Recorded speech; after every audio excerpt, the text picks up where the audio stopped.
Selamat sore Bapak Dr. Muntasir, selamat sore teman-teman. Saya akan menyampaikan materi saya mengenai reformasi kesehatan yang sumbernya saya ambil dari Reformasi Sistem Kesehatan, Direktur Kesehatan dan Gizi Masyarakat, Kementerian PPN Bappenas yang diunggah pada tanggal 20 Mei tahun 2020. Sistem Kesehatan Nasional merupakan payung pengelolaan kesehatan yang diselenggarakan oleh semua komponen bangsa Indonesia secara terpadu dan saling mendukung pada kondisi ada goncangan ataupun normal yang menjamin tercapainya status kesehatan yang optimal. Sebelumnya kita perlu tahu tujuan reformasi dari sistem kesehatan nasional, yaitu memperkuat sistem kesehatan di berbagai aspek dan memastikan target RPJMN 2020-2024 dan target global tepat waktu. Untuk mencapai target tahun 2024, kita lihat dulu kondisi pada tahun 2021. Kita bisa lihat dari penyakit TBC, malaria, kusta, imunisasi terkait imunisasi dasar lengkap, stunting dan obesitas, serta angka kejadian merokok pada usia 10-18 tahun. Jumlah kasus baru TB di Indonesia, kita tahu bahwa Indonesia menduduki urutan nomor 3 kasus TBC di dunia, di mana terdapat 843.000 kasus dengan insiden rate 314 per 100.000 penduduk. Untuk malaria, sudah ada 300 kabupaten dan kota yang mendeklarasikan eliminasi malaria. Kusta sendiri, kita Indonesia menduduki urutan ketiga dan masih ada 132 kabupaten kota yang belum eliminasi. Untuk imunisasi pada tahun 2021, kita baru mencapai target 57,9%, stunting masih lumayan tinggi 27,7%, obesitas 21,8%, dan merokok pada usia 10-18 tahun 9,1%. Dari kondisi ini, kita tetapkan target di tahun 2024 untuk kasus TB diharapkan bisa menurun dari 314 menjadi 190 per 100.000 penduduk. Dan diharapkan untuk eliminasi malaria sudah meningkat dari 300 kabupaten dan kota menjadi 405 kabupaten dan kota pada tahun 2024. Untuk imunisasi dasar lengkap dari 57,9% diharapkan pada tahun 2024 kita sudah mencapai 90%. Dan kita juga sudah ada introduksi vaksin baru mengenai PCV, yaitu untuk mencegah penyakit pneumonia. Juga masih dilanjutkan penelitian untuk pemberian imunisasi rotavirus. Selanjutnya mulai akhir 2023 ini sudah dilaksanakan imunisasi IPV dosis kedua pada bayi. Untuk stunting diharapkan tahun 2024 bisa menurun menjadi 14,4%, obesitas 21,8%, dan diharapkan merokok pada usia 10-18 tahun bisa menurun menjadi 8,7%. Selanjutnya kita lihat mengenai lingkup reformasi sistem kesehatan nasional, di mana sistem kesehatan nasional ini mencakup 7 subsistem. Yang pertama, upaya kesehatan. Yang kedua, pemberdayaan masyarakat. Yang ketiga, tenaga kesehatan. Yang keempat, farmasi dan alat kesehatan. Yang kelima, manajemen kesehatan. Keenam, penelitian dan pengembangan kesehatan. Serta yang ketujuh, mengenai pembiayaan kesehatan. Dalam reformasi sistem kesehatan nasional ini melibatkan kementerian dan beberapa lembaga, di mana yang terlibat di sini adalah Kementerian Kesehatan, Kementerian PAN dan RB, Kemendikbud, Ristek dan BRIN, Kementerian Pertahanan, TNI Polri, Kementerian Dalam Negeri, BUMN, dan BPJS Kesehatan. Dan lingkup reformasi SKN sendiri memerlukan dukungan pendanaan, perlu adanya revisi atau penyusunan regulasi yang terkait dan kelembagaan yang diperlukan.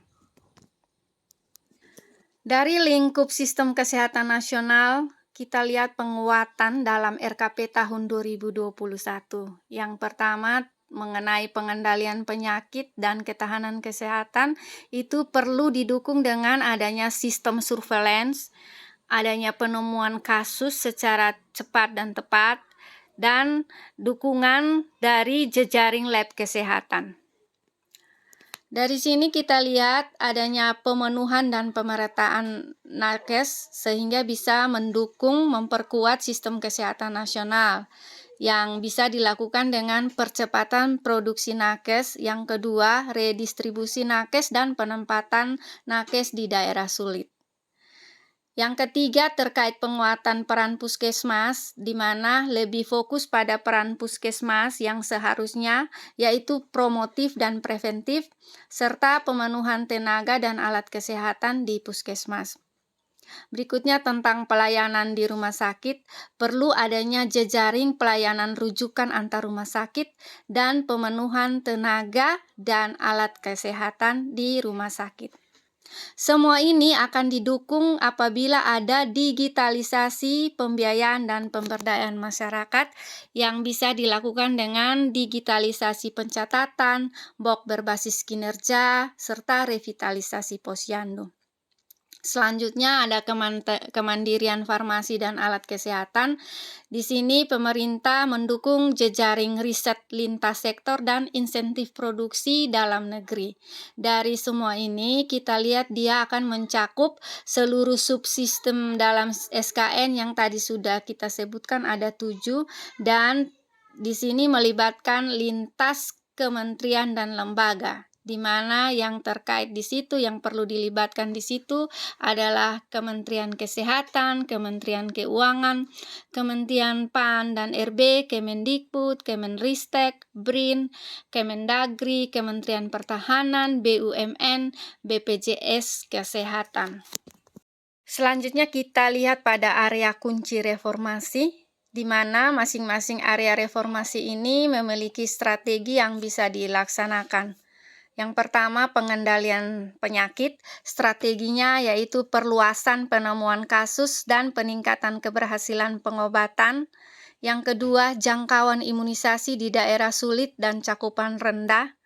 Yang ketiga, pengembangan Integrated Immunization Registry. Itu kita sudah capai dengan adanya aplikasi ASIK, di mana semua kegiatan imunisasi, status imunisasi bayi dan anak bisa terdaftar di situ. Yang berikut mengenai pemantauan real-time logistik farmasi, dalam hal ini vaksin dan cold chain yang sudah dilaksanakan melalui aplikasi SMILE. Yang kedua, penguatan ketahanan kesehatan atau health security ditempuh dengan strategi. Pertama, pengembangan desain surveillance terpadu, real-time, dan berbasis lab. Yang kedua, pemenuhan sarana prasarana dan sumber daya manusia lab dan kantor kesehatan pelabuhan atau KKP, serta pengembangan jejaring dan akreditasi lab. Yang ketiga, penguatan puskesmas dan pelayanan rumah sakit. Strategi di sini adalah penguatan fungsi usaha kesehatan masyarakat di puskesmas dan pemenuhan 9 jenis tenaga di puskesmas. Yang kedua, peningkatan rasio tempat tidur rumah sakit per penduduk. Yang ketiga, pengembangan rumah sakit rujukan nasional, rujukan regional, dan rumah sakit Center of Excellence. Area reformasi yang keempat adalah pemenuhan dan pemerataan nakes yang dapat ditempuh dengan strategi beasiswa dengan wajib penempatan. Yang kedua, pendidikan spesialis berbasis rumah sakit, pembatasan prodi jenuh dan penambahan prodi langka. Yang ketiga, redistribusi nakes di kabupaten dan kota. Dan yang keempat, sister hospital dan penempatan sementara. Area kunci reformasi yang berikut adalah pelayanan di daerah terpencil, perbatasan, dan kepulauan dengan strateginya yaitu pelayanan kesehatan bergerak dan flying healthcare. Yang kedua, kontrak pelayanan di daerah terpencil, perbatasan, dan kepulauan, serta dibangunnya rumah sakit Pratama dan rumah sakit bergerak atau mobile hospital. Area kunci selanjutnya adalah kemandirian farmasi dan alat kesehatan dengan strateginya yaitu produksi dan jaminan pemanfaatan obat dan alkes dalam negeri serta riset vaksin halal.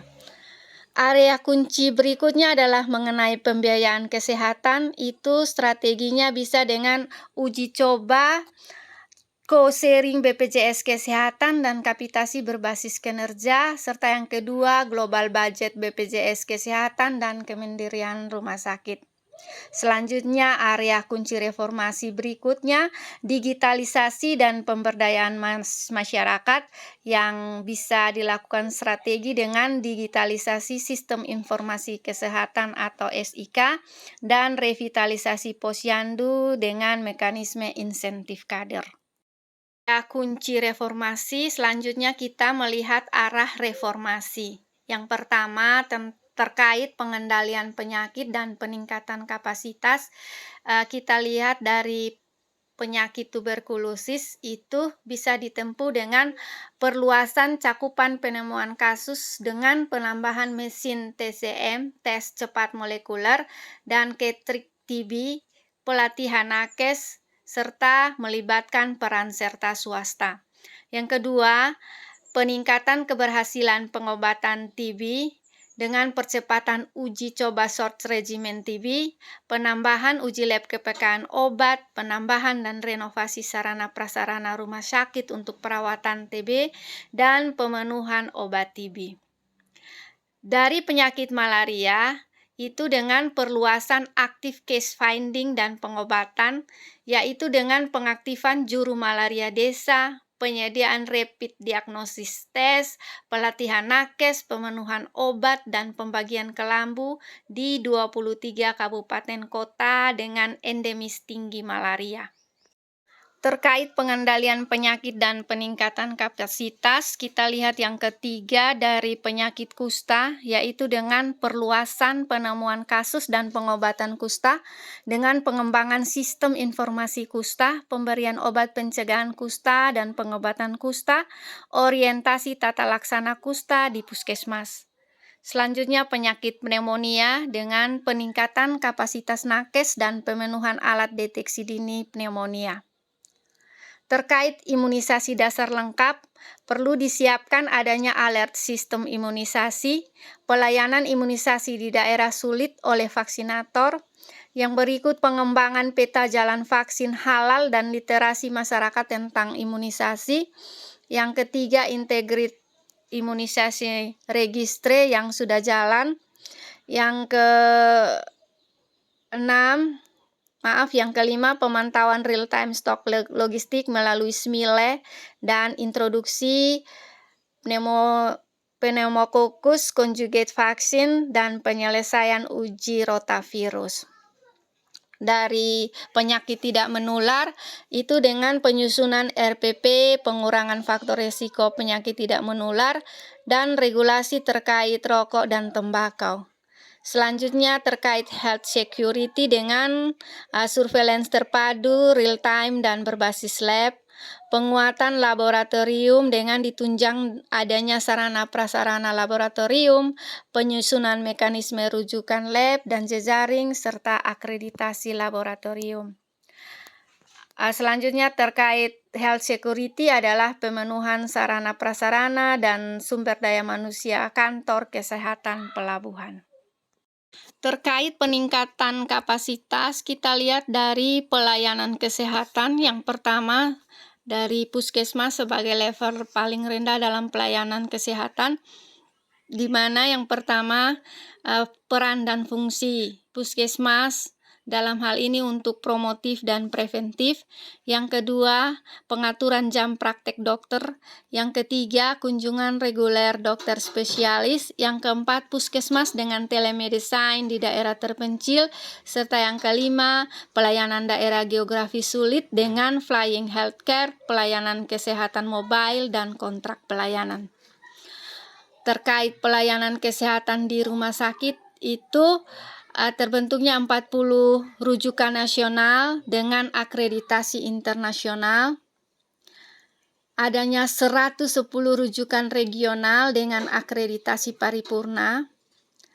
Yang ketiga, rumah sakit khusus nasional sebagai Center of Excellence. Yang keempat, pembangunan rumah sakit pertama di daerah Nusa Tenggara Timur.